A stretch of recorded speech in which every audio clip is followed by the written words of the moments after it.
In 1885, a young mother in upstate New York lit a lantern, pulled on boots, and crossed her frozen yard before dawn. Her 2 wooden buckets looked harmless beside the door. Empty, they knocked against her skirt with every careful step. The iron handles bit cold. 10 gallons waited below. One slip meant mud, spilled water, and the same walk again. What nobody knew was that 2 buckets could hold 10 gallons and weigh over 83 pounds. So how much life vanished carrying water? That load didn't finish the morning. It opened a ledger for drinking, cooking, washing, animals, sickness, and fires. Every drop arrived by muscle. Every dirty basin left the same way. A household survived between those 2 journeys. Upstate New York, 1885. Dawn reached the pump as the first iron handle began its steady rise and fall. Before anyone ate, she had to secure enough water for the stove, the kettle, the wash basin, and the animals. One trip rarely covered breakfast. The household's needs arrived in separate containers, each demanding another walk through darkness or weather. Drinking came first. Cooking followed. Washing waited unless illness, soot, or yesterday's dishes forced it higher on the list. Water for livestock couldn't be skipped because a thirsty horse or cow weakened the household's transport, food, and income. Nothing moved by itself. A dipper served cups. A larger ladle filled pots, while the cleanest bucket stayed covered. Families often reused rinse water for floors, then carried the gray remainder outside, stretching one load through several tasks. The system saved effort, not time. Each reuse demanded judgment about dirt, smell, food, children, and whoever might become sick. A cough changed priorities. A fever consumed more. Suddenly, the water meant for bread became washing water for sheets. Children learned the route early, carrying smaller pails that trained balance, obedience, and endurance before they learned many lessons. A strained wrist could unsettle an entire day. Someone else had to fetch water, or every later chore shrank. The work left few records. It left calluses.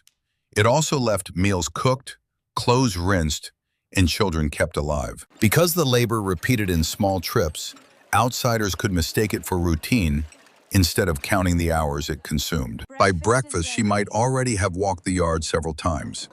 The day had barely announced itself outside. Yet wait wasn't the first danger, because the nearest well could be shallow, frozen, fouled, or empty by midsummer. A shallow well, only 20 feet deep, might serve a family for years, then fail after weeks without rain. Springs offered moving water, but location ruled everything. A good source beyond a steep field demanded labor every day. The margin was thin. Snowmelt helped. Summer heat lowered the waterline, while every animal and garden demanded more. Families watched cloud patterns, damp soil, and the sound of the bucket striking water, because those signs forecast tomorrow's work. Dug wells were often lined with stone or brick. A cover helped keep leaves, animals, and careless feet away. Some homes caught roof runoff. Gutters fed cisterns. The stored rain served washing when the drinking well ran low. A spring house could shelter cool, flowing water, but it tied the household to one location and one fragile channel. Shared pumps reduced distance for some townspeople. They also created lines, rules, gossip, and conflict when the mechanism failed. The bucket descended. The rope scraped stone. What returned depended on groundwater, maintenance, weather, and whatever seeped nearby. A productive well raised a property's value because it shortened water work and protected gardens, livestock, cooking, and household order. Neighbors sometimes shared access across property lines. Cooperation lasted until drought made every bucket look like someone else's loss. Clear water reassured the eye. Clear water proved little. Waste could travel underground without changing color, taste, or smell. A privy, manure pile, or barn uphill from a shallow well could turn convenience into a route for disease. Finding water solved only the first problem. Next came lifting it, balancing it, and getting every pound through the doorway. How far could one person carry water before the container, road, weather, and body began deciding what the household could do. Wooden buckets added weight before filling. Iron bands strengthened them, yet the same metal chilled fingers and bruised swinging knees. Spilled water meant another walk. Mud stole footing. Ice turned a familiar path into a test of ankles and grip. Long skirts caught against steps, while both hands stayed occupied, leaving no easy way to break a fall. Some carriers used shoulder yokes to divide the load. Balance improved, but the body's spine and neck absorbed every sway. A wheelbarrow changed the problem. Arms pushed forward. Ruts, stones, and thresholds could spill a family's next meal. Barrels moved larger amounts by cart, yet filling, unloading, and storing them required tools, space, animals, or paid delivery. Inside, a reservoir barrel stood near the kitchen. It saved steps later, but someone had already carried every gallon. Children handled smaller pails. The work looked lighter. Repetition made it a daily claim on childhood, school, and play. A family with more members needed more water, while poverty reduced access to carts, servants, sturdy pumps, and nearby sources. Pain didn't excuse the chore. A sore shoulder simply shifted weight to the other arm until both sides hurt. The red mark stayed. Supper still needed water. Tomorrow's buckets waited beside the door with their handles turned upward. What disappeared wasn't one heroic hour, but 10 minutes here, 15 there, and another trip whenever something spilled. Once the load crossed the threshold, the kitchen didn't reduce its burden. It multiplied water into heat, steam, grease, and waste. The kitchen's central problem wasn't getting water inside. It was controlling a supply that had arrived without pipes or drains. A covered bucket protected drinking water. Nearby, separate basins collected dirt from vegetables, hands, dishes, cloths, and cooking tools. Every drop traveled twice. Clean water entered. Gray water left in slop jars, basins, or buckets carried back outdoors. A stove could heat only limited vessels, so warm water depended on pot size, firewood, patience, and available space. The dipper prevented waste from tipping a whole bucket. It also passed from hand to hand, cup to cup. Pots filled in stages. Steam gathered overhead. A small spill near the stove could mix ash, grease, and food scraps. Cooks washed cleaner items first, then moved toward greasier dishes, using the same basin until the water became useless. Boiling made some water safer, but fuel had a cost. Every extra kettle meant more wood, heat, lifting, and waiting. The room grew humid, windows clouded. The person tending the stove worked inside heat created by water carried through cold air. Food choices reflected labor, because soups, boiled puddings, preserves, and large wash-ups demanded more water than simpler meals. After supper, the household faced the second journey. Dirty water had to leave before it froze, spilled, or attracted pests. No drain waited below. No faucet waited above. The kitchen worked because a person connected both ends with repeated carrying. Then Monday arrived, and the household's carefully rationed buckets met the one chore capable of swallowing a week's supply. 19th century household guides often treated Monday as Washday because laundering demanded planning, fuel, good weather, and nearly everyone's strength. Washday swallowed Monday. Before scrubbing began, water had to be fetched, soap prepared, fires built, and tubs positioned. Whites soaked first. Stains received attention. Heavy garments waited while boilers, washboards, paddles, and hands worked through the pile. Homemade soap could be harsh on skin, and hot water opened cracks that cold air widened before evening. A copper boiler held linens over the fire. Lifting wet cloth from it exposed arms and faces to scalding steam. Scrub, turn, rinse. The same garment gained weight with every soaking, then demanded twisting, pressing, or a hand wringer. Rinse water had to be cleaner than wash water, so the final stages could require fresh loads from the well. Wet sheets pulled against shoulders and wrists. On windy days, pinning them to lines became another contest with weight. Children turned ringers. Older women lifted tubs. A burned hand or strained back could leave the household behind for days. Clothing wasn't just fabric. It held sweat, soot, food, manure, illness, and the visible reputation of the family. Clean collars could signal order even when bathing remained limited. Laundry carried social pressure alongside water, soap, and fuel. The work ended outdoors. Gray water spread across yards. In winter, the discarded load could freeze near the back step. By evening, the clothes might be clean, yet the workers' hands were swollen, cracked, and ready for tomorrow's buckets. Laundry revealed the household's true water appetite. Bathing raised a harder question. How much cleanliness could anyone afford? At night, a mother might set a pitcher beside a basin, turning a bedroom corner into the family's washing place. Full bathing required more than water. It required privacy, heating, a tub, towels, time, and a plan for disposal. Privacy cost fuel. Warmth cost fuel. Each kettle carried upstairs added another lift before the bath even began. Many people washed by sections, using cloths and basins to clean faces, hands, feet, and areas hidden by clothing. Portable tubs could be placed near the stove. Afterward, the heavy bathwater had to be ladled out and carried away. Water might serve several bathers. Order mattered. The cleanest person often went first, while later bathers inherited cooling water. A hip bath used less water than a full tub, but it still required heating, carrying, and room to maneuver. Fresh underclothes and clean collars could create a sense of order. The body itself might receive only a basin wash. Wastewater went somewhere. Yards absorbed some. Gutters, alleys, and open drains received the rest, especially in crowded neighborhoods. Bringing more water indoors without better drainage could increase standing waste, damp foundations, odors, and conflict between neighbors. Cleanliness had physical limits set by distance and fuel. It also carried social rules that differed by class and season. A polished washstand could deceive visitors. The slop jar remained below.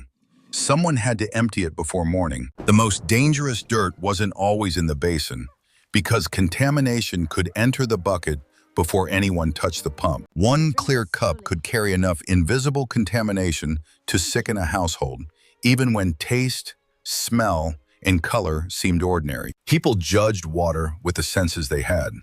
Those senses couldn't reveal bacteria moving through soil, wells, pipes, or hands. Clear wasn't clean.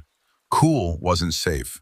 A familiar well could become dangerous after rain carried waste through shallow ground. Privies placed near wells created a hidden connection, especially where groundwater moved through cracked rock, gravel, or saturated soil. Barnyards added manure and runoff. Shared ropes, dippers, and buckets could introduce contamination directly at the wellhead during use. Rain changed everything. Waste moved downhill.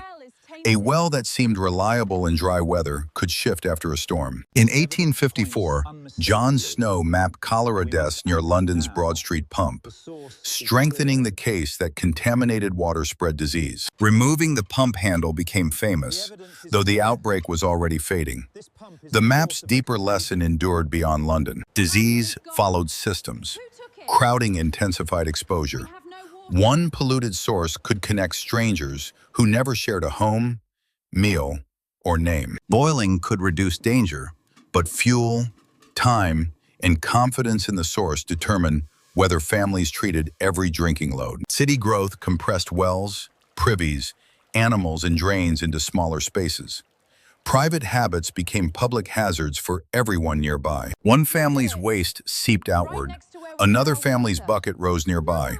The ground connected them before law or engineering did. Public health couldn't advance far while each household guarded its own source and absorbed the consequences of every neighbor's mistakes. The well had become a city problem. Solving it required shared sources, pressure, pipes, and authority beneath the street. What happened when fire, drought, ice, or broken machinery demanded water faster than people could lift and pass it? Households kept fire buckets ready near doors. Preparedness helped, but stored water was limited, and flames consumed time. Disaster outran the bucket. Neighbors formed lines. Each person passed one vessel forward, and another empty vessel back. Bucket brigades multiplied hands, yet a burning roof could spread sparks across several buildings before enough water reached it. Public cisterns stored emergency reserves beneath streets or squares. Their value depended on maintenance, access, and water already saved. Winter attacked mechanisms. Pump handles froze. Ice sealed troughs while families broke surfaces, thawed fittings, and carried through snow. A drought lowered wells. At the same moment, gardens, animals, laundry, and drinking needs pressed hardest against the remaining supply. Broken pumps created instant lines and arguments. Repair required parts, tools, and someone who understood valves, seals, and iron. Water carts offered relief. Horses did the hauling. Poor districts could wait longer or pay more for fewer gallons. Emergencies exposed inequality.